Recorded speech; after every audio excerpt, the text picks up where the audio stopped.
Bonjour à tous. On se retrouve cette semaine pour un nouveau billet. Alors un billet adapté à la période puisque je voulais prendre le temps de me poser sur un peu les effets secondaires du télétravail. Depuis le début d'année, cette circonstance, on en entend parler. Je voulais juste prendre un peu de recul pour regarder les bons côtés et les moins bons côtés, parce qu'il y en a aussi, pour analyser les choses. Notamment, on a pu découvrir au moment du déconfinement finalement des comportements un peu différents. D'abord de la part d'entreprises. Certaines ont imposé de revenir immédiatement au moment du déconfinement. D'autres ont décidé de prolonger jusqu'à la fin d'année en home office permanent. Et puis d'autres entreprises, dont nous, MV Group, on a plutôt pris le parti de réavancer de façon progressive jusqu'à fin août, en laissant un peu libre à chaque collaborateur de revenir au bureau à un rythme adapté. Les effets de bord qu'on a pu constater, alors pas chez nous, d'une manière globale, sont de deux ordres. Donc les éléments positifs, c'est que globalement, ça a accéléré largement les esprits de chacun d'entre nous. En France, on était un peu en retard sur ce sujet-là. Finalement, ça a fait accélérer largement. Ça a modernisé un certain nombre d'entreprises. Toutes les solutions de télétravail aujourd'hui, elles sont utilisées et je pense qu'aujourd'hui, tout le monde connaît au moins 2-3 opérateurs pour faire des visioconférences. Ça a responsabilisé fortement les collaborateurs. Chacun, au moment du confinement, est parti ultra mobilisé en se disant tiens, j'ai un challenge, c'est de maintenir mon emploi et de maintenir le développement de l'entreprise en étant chez moi.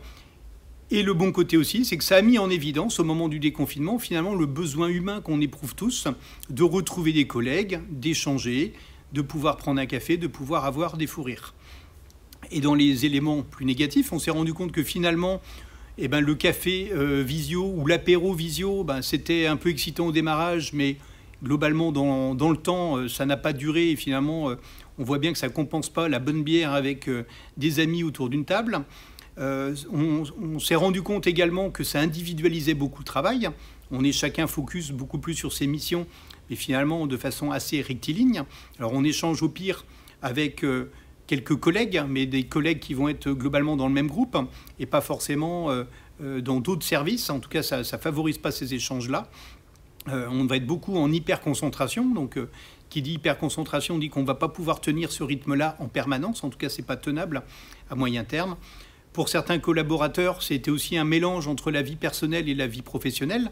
Donc ça, très souvent lié en fait d'abord à l'équipement qu'on pouvait avoir. Si on était dans un logement où l'ordinateur est sur la table de la cuisine ou dans la salle à manger, finalement ça vient empiéter directement notre vie personnelle et donc certaines personnes ont eu du mal à le vivre.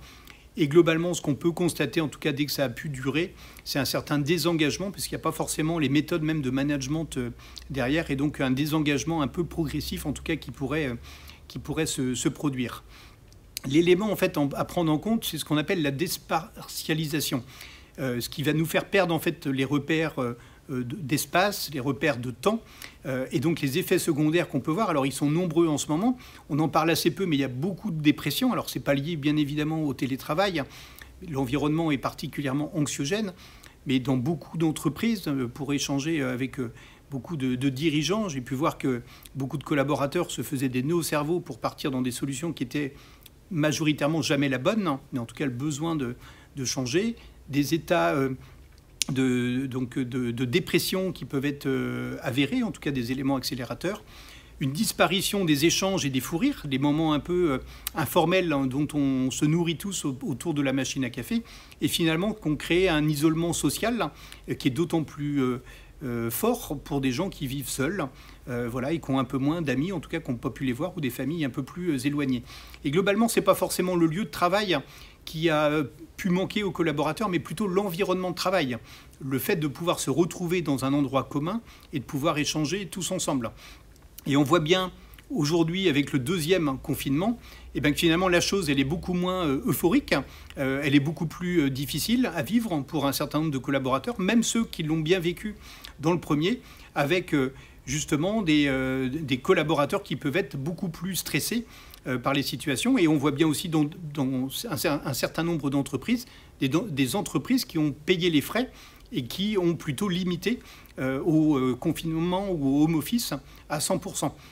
Et donc globalement, l'analyse qu'on fait, mais finalement c'est pas nouveau, c'est qu'il n'y a pas une solution où c'est 100% home office ou 0% home office, ce qu'on appelle le télétravail pendulaire, avec un équilibre, finalement ce que MV Group fait depuis le début d'année, un bon équilibre entre 1 ou 2 jours de présence en télétravail et le reste en présence au bureau, qui va permettre justement de mixer entre l'équilibre de la vie familiale et de la vie professionnelle, travailler ensemble pour développer le projet commun finalement qui nous unit tous les jours, de rencontrer des collègues dans un environnement qui est plutôt agréable à vivre. Voilà, ben écoutez, je vous laisse découvrir mon billet. N'hésitez pas à commenter, à liker, à me faire vos retours d'expérience. C'est un sujet qui m'intéresse. J'ai envie de savoir comment vous avez vécu ça à titre personnel. Est-ce que vous l'avez bien vécu, moins bien vécu? Quelles sont les actions que vos entreprises ont fait? J'ai eu l'occasion d'échanger avec beaucoup de dirigeants. En tout cas, ça m'intéresse d'avoir vos retours et c'est ça qui est enrichissant pour le futur. Merci.